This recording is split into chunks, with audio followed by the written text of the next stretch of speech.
嗨，大家好，好久没在从化骑车了。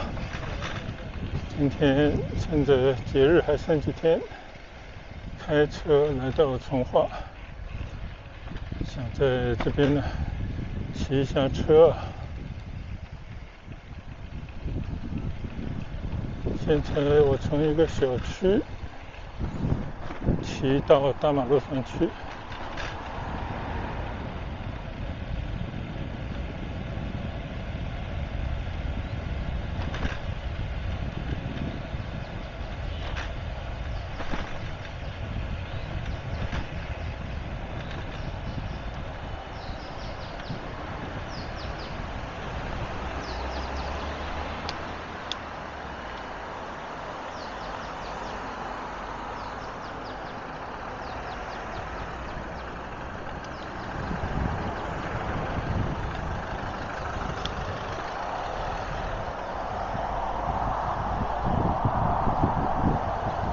现在呢，我已经来到了锦泉大道啊，向着温泉小镇骑过去。在城里待久了，真的来到这种乡下地方，就会特别的舒畅。你看，漂亮的马路，良好的绿化，还有车两边的小山，一片碧绿。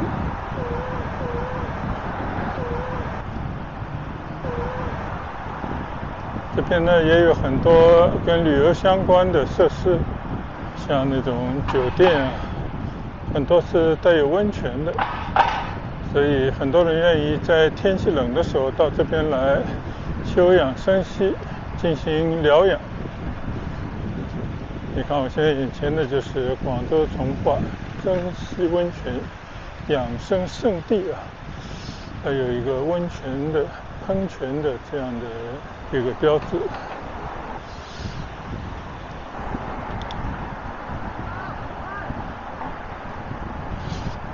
我的眼前呢就是从化温泉的一个古色古香的牌坊啊，是其中的一个，前面还有一个牌坊。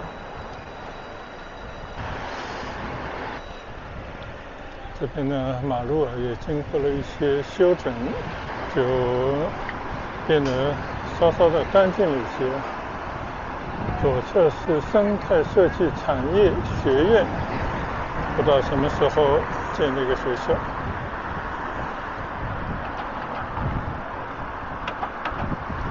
虽然呢，从化温泉啊，从以前到现在都是老百姓热衷到这边来休闲地方的，但是因为距离广州城区比较远，又没有特别好的交通啊，就有一条地铁通到了从化，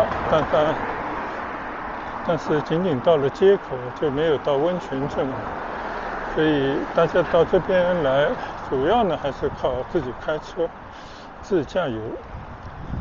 再加上呢，这个边上也没有什么其他配套的商业设施，所以就变成很多人呢，还是只是在偶然的时候才会到这边来转转。那这几天呢是国庆假期，当然还是会有一些游客，但其他时间呢其实还是比较清淡的。但就因为这样呢，以我而言啊，我就觉得在这个地方小住几天，或者时不时到这边来吃个农家饭啊，呼吸一下新鲜的空气，到山里走走，到溪流旁散散步啊，或者骑骑车，都是相当不错的娱乐。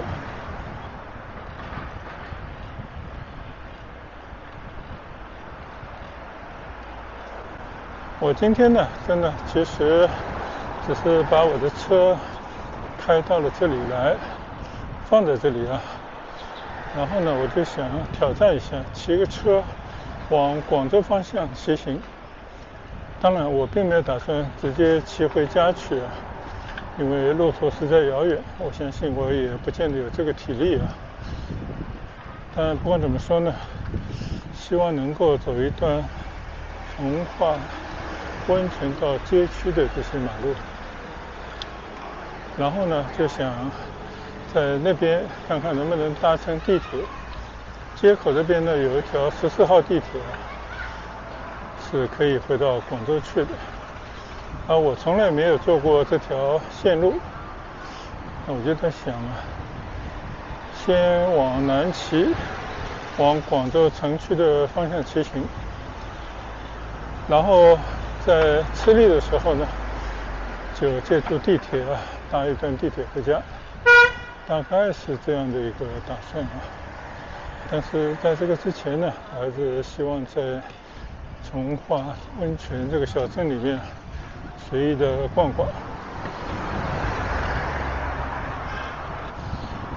其实前几天呢，我还带着家里的老人家到这边来专程的走了一走，在广东温泉宾馆呢吃了一餐饭，就尽做子女的义务陪着老人家到他以前曾经在这边也参加过很多的会议，也非常熟悉的一个地方呢来回味一下现在我眼前的呢是圣托利庄园，那这边呢已经变成了一个麦当劳店了。我是希望能够到里面去先吃个麦当劳快餐，增补一些能量，然后呢从这边回去。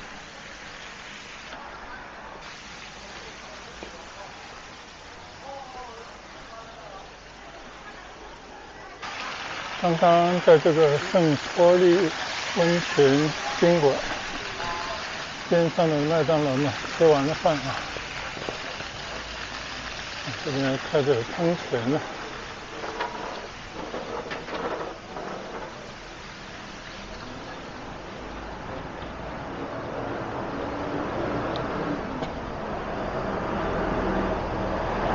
好，今天呢就不在这边留连太久了直接从这边呢准备骑行。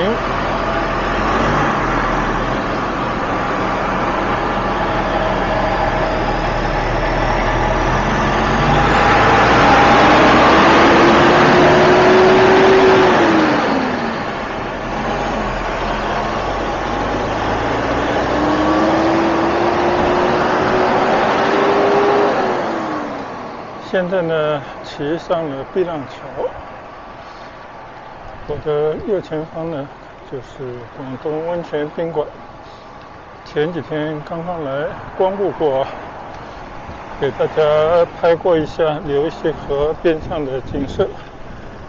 我们今天呢就从这边向着外面的大马路骑行了。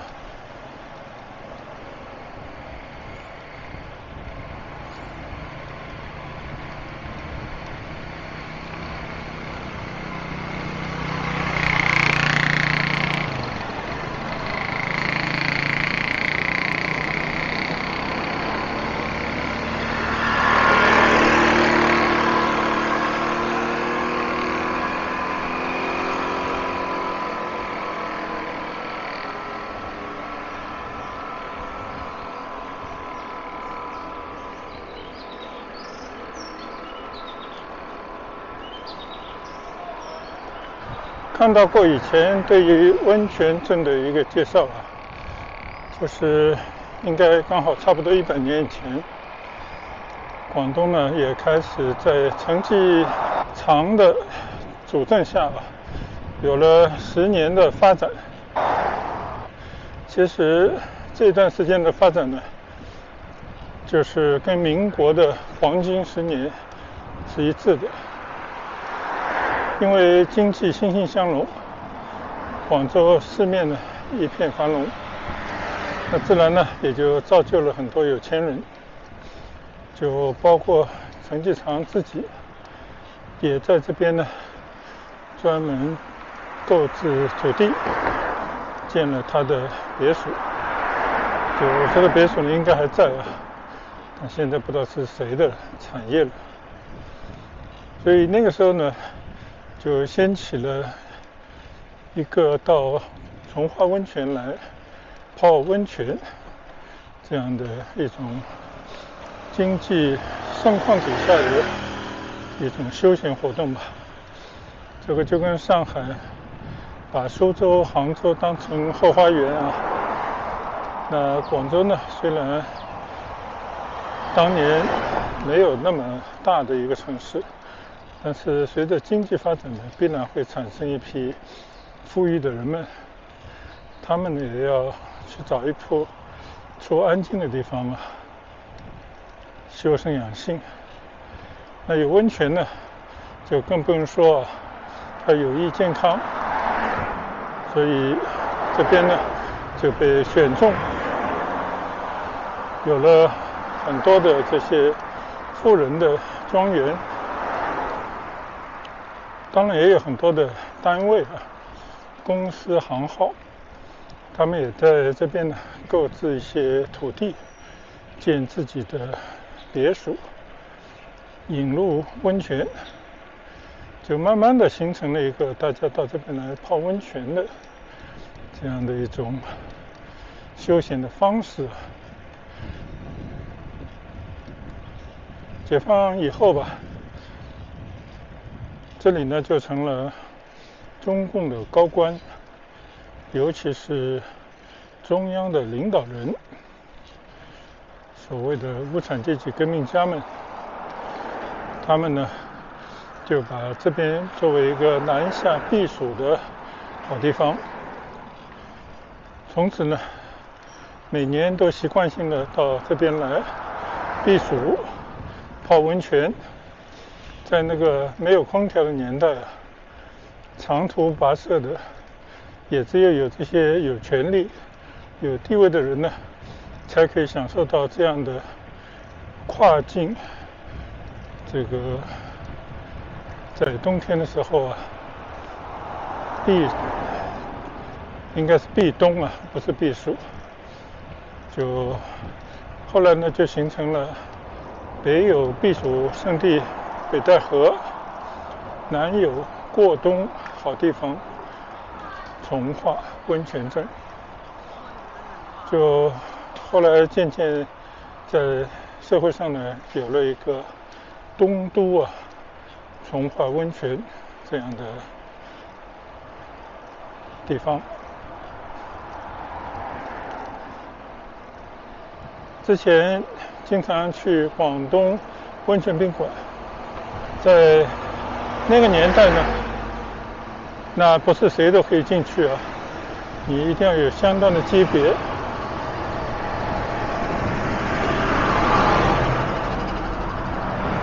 或者呢陪同这些高官政要啊，才有机会到里面去一窥这个园林式宾馆，其实当年是一个招待所的全貌。那后来呢，改革开放，大家崇尚的不仅仅是权力，在有了一帮富人以后呢，就有更多的人花钱买享受。那这边的很多的公家的这些宾馆招待所呢，也因为经营不善啊，就慢慢的败落。那有很多呢，也就改了名字，或者呢，开始对外开放营业做生意，那才使得广州的老百姓啊，当然也包括一些远道而来的人们呢，可以在这边去泡一泡当年领袖们曾经泡过的温泉，去走走留下过老革命家足迹的一些幽静的马路。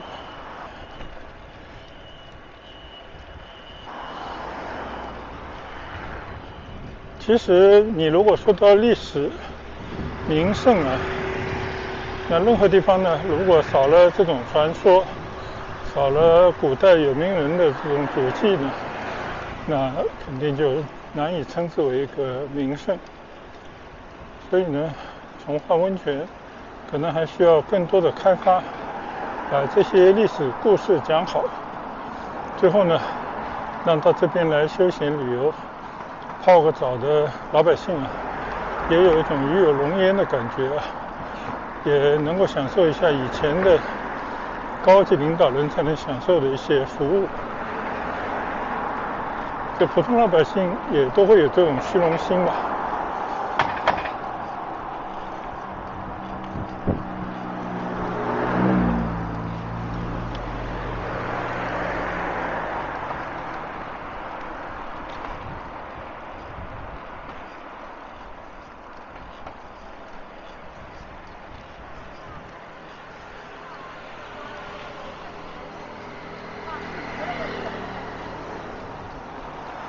10来年以前呢，从化本来是一个地级市，本来是一个独立于广州的一片城区。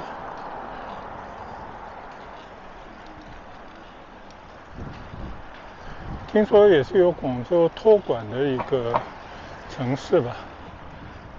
最终呢，并入广州，变成广州最新的一个区，也是第11个区。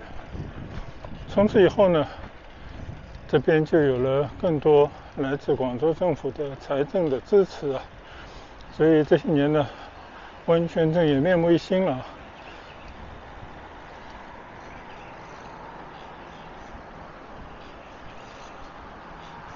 建了一些绿道，以前也去骑过几回啊，很漂亮的这些流溪河边上绿道。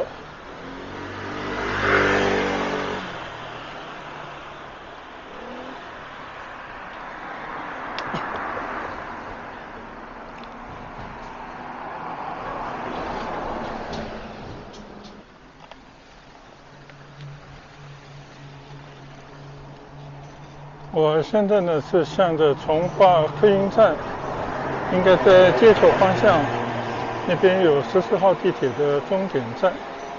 那我就想，我也没有这个时间和体力啊，一路骑回广州。因为我看了一下地图，如果骑回广州的话呢，大概要9个来小时啊，这显然是不可能的。所以呢，我就还是打算啊，只骑一段从化境内，骑到街口的附近啊，有一个从化客运站，那边呢就是14号地铁的终点站，这边过去呢应该不到半个小时。那我觉得这个距离呢，刚刚好啊，作为骑行健身的一段距离。现在呢，我们来到了望谷玉泉花园，但我真的不太清楚啊，这条路到底是不是对。但不管怎么说，我相信这个方向应该是对的。我们姑且就先骑吧。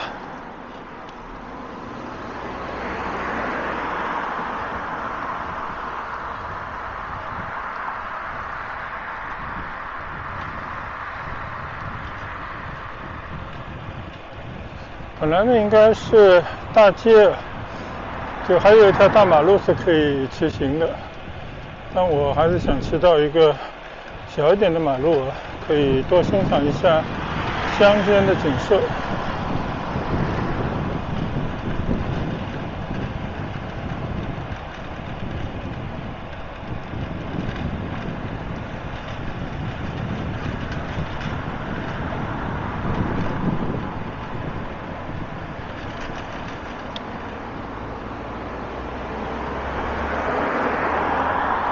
这里居然还写着广州温泉财富小镇，因为这边呢有一个财富论坛呢。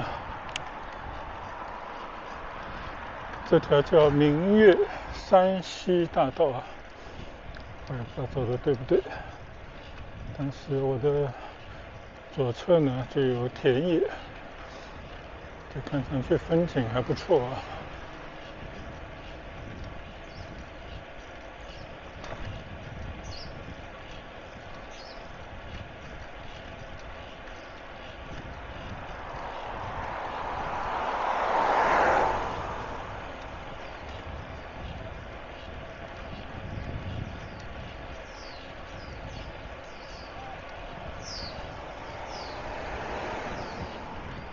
明月山金龙社区。哇，这个名字有点起得太大了，跟乡下的这片区域不是很相符。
现在呢，来到了一条堤岸一样的马路上。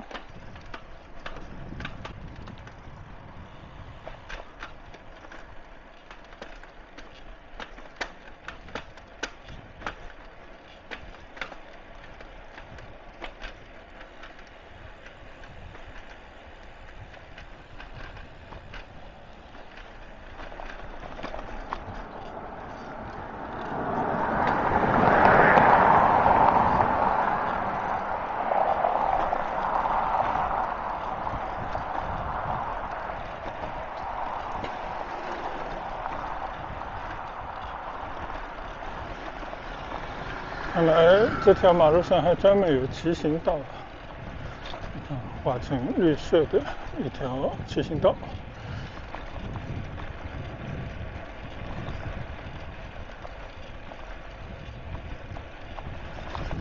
右侧写着温泉镇乌石村。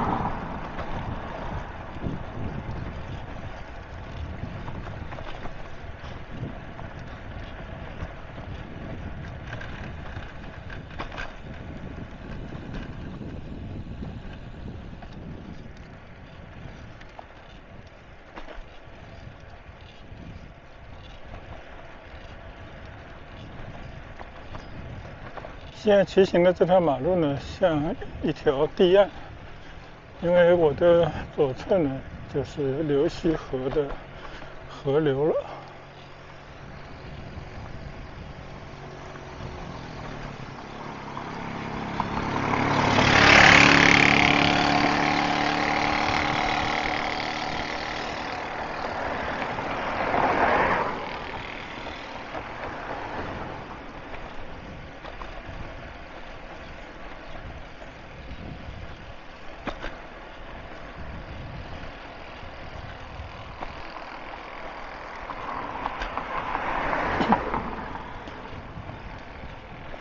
看来呢是以这条马路为界，这个马路的左侧呢就是河岸的地区，这部分呢是没有任何建筑物的，就是像一个绿化带。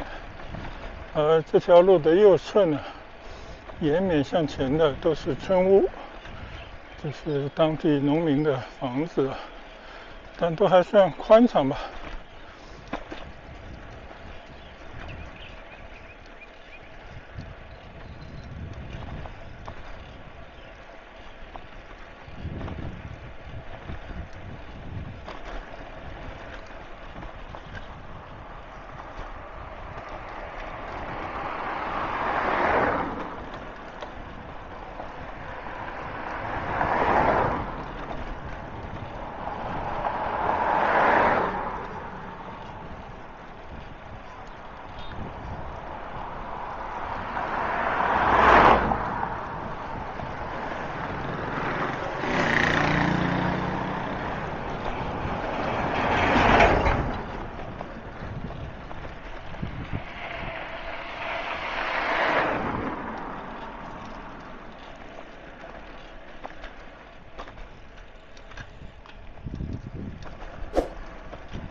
看了一下地图啊，就这条马路呢，确实是一条堤岸，还有个名字叫观光堤。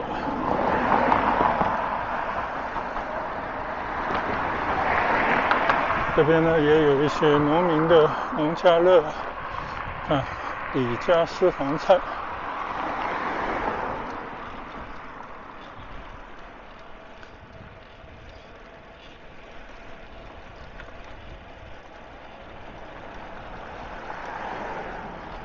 骑行呢真的很有意思的，但是最好的骑行啊，就是你一直在那种新的地方、新的区域骑行，就会有新鲜感啊。那现在没有办法做到连贯的，就每天去不同地方，但时不时呢，也要找一些相对来讲好久没去或者从来没去过的地方。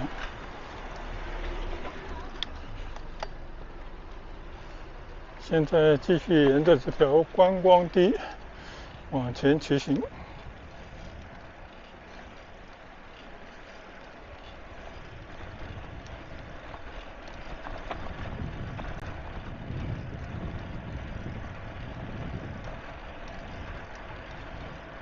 今天气温呢应该有31~32度吧，但已经比最热的时候呢强了很多，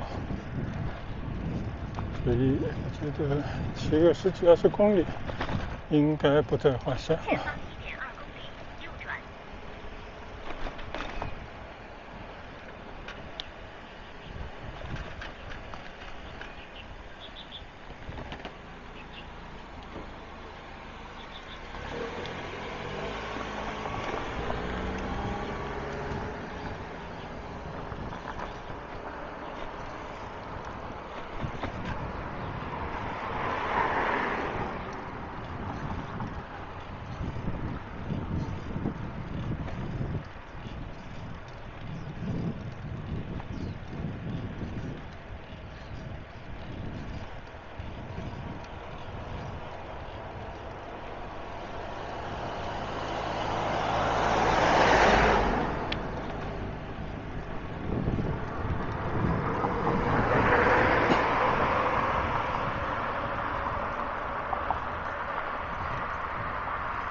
还有300米就要骑下这条观光堤了。就这条堤岸的马路呢，虽然不是很宽啊，但应该是一条近道吧。只是呢，它对开车有一定的限制，我估计大车呢是有阻挡啊，不让通过的。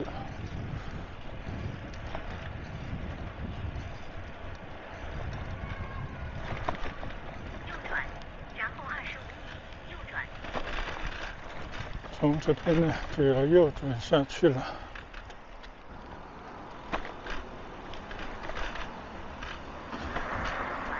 然后10米左转。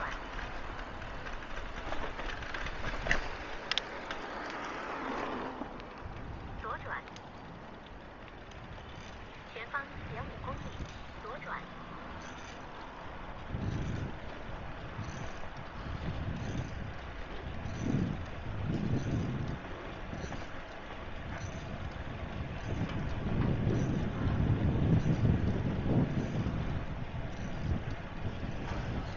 转入到一条乡道啊，就这边呢就是那种看上去比较颓废的农村的景象了。就这些房子，你看啊，连外墙都没有，有外墙啊，是没有外墙的涂料。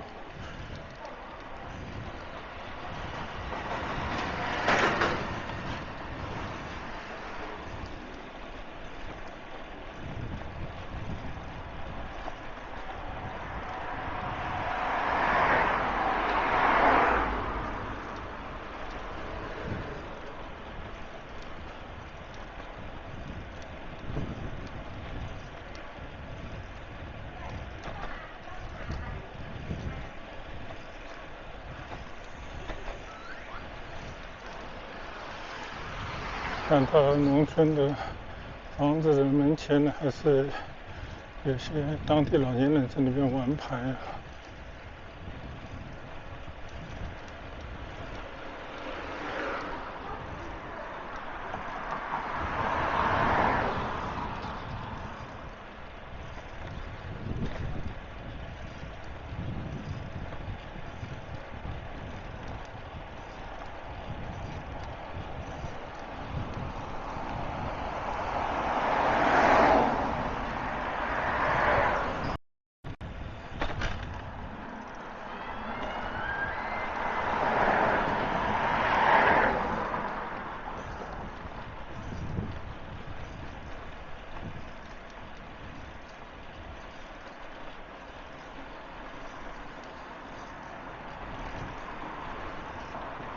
这里有卖烟花炮竹，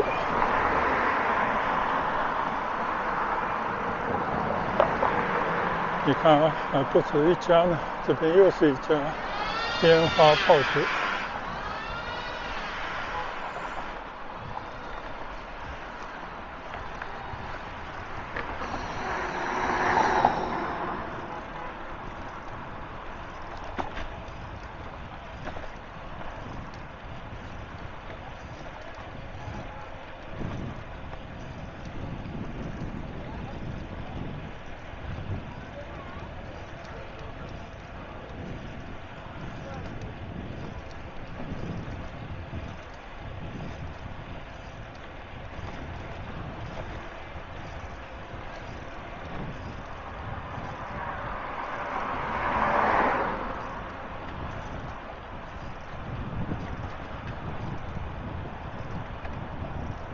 上面这条桥应该就是大广高速。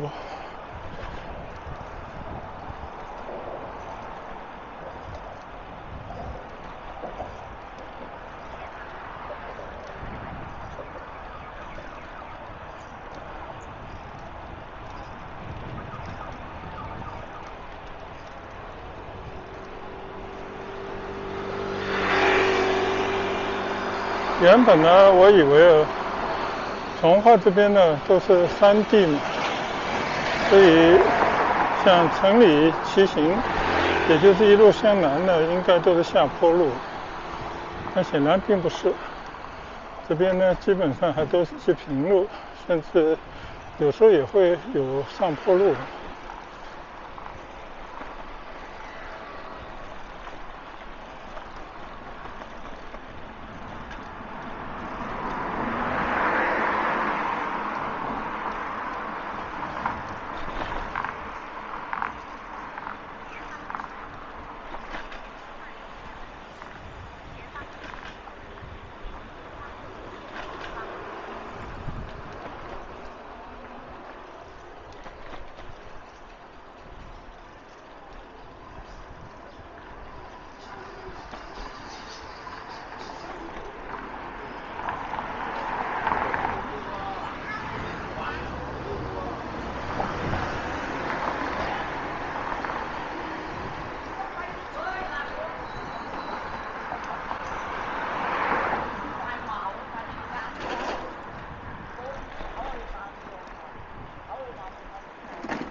这条呢是869县道，距离目的地还有7.5公里，导航说大概还有40分钟。我们慢慢的就在这条巷道应该是条县道上来骑行。从来没有去过的地方虽然没什么风景，但毕竟也有一些新鲜感。就农村的地方就那种不是特别发达的城郊地方就这模样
这里是塘下村，有个村委会。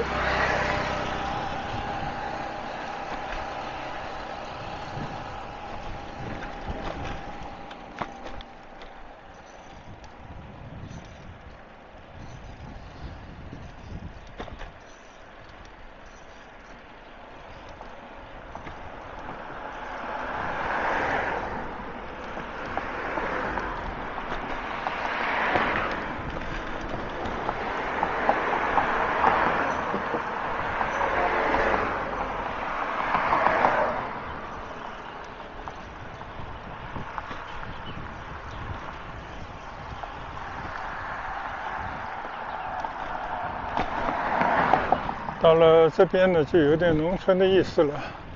边上这个有很多的菜田应该到当地农民开垦种下的。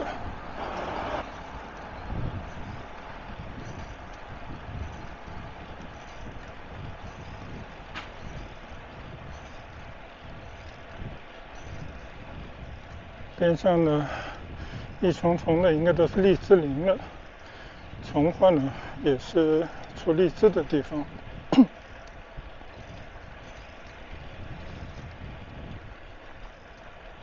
刚刚看到左侧那些稻田里面的稻穗都很饱满了，差不多该成熟收割了吧。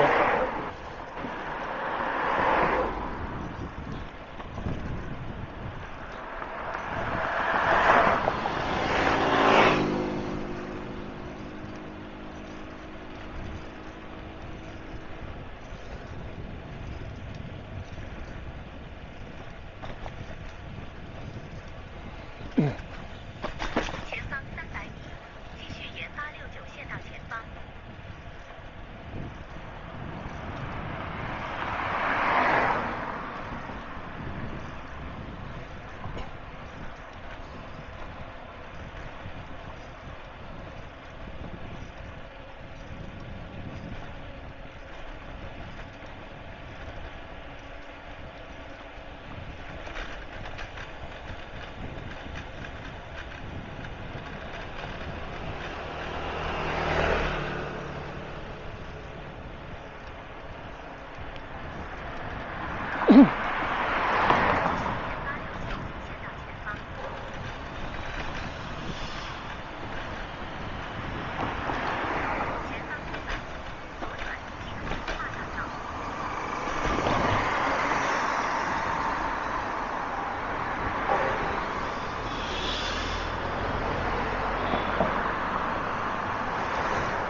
前方不到200米呢，就转入到从化大道了。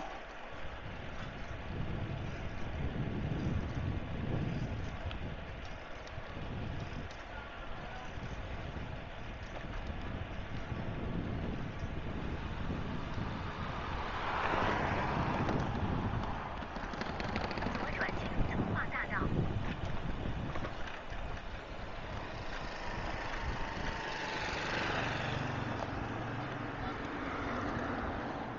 能够以从化命名的大道呢，肯定就是一条大道了，非常漂亮的一条大道。前方1.2公里，右转进入镇北路。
我突然发现这边已经有一个地铁站了。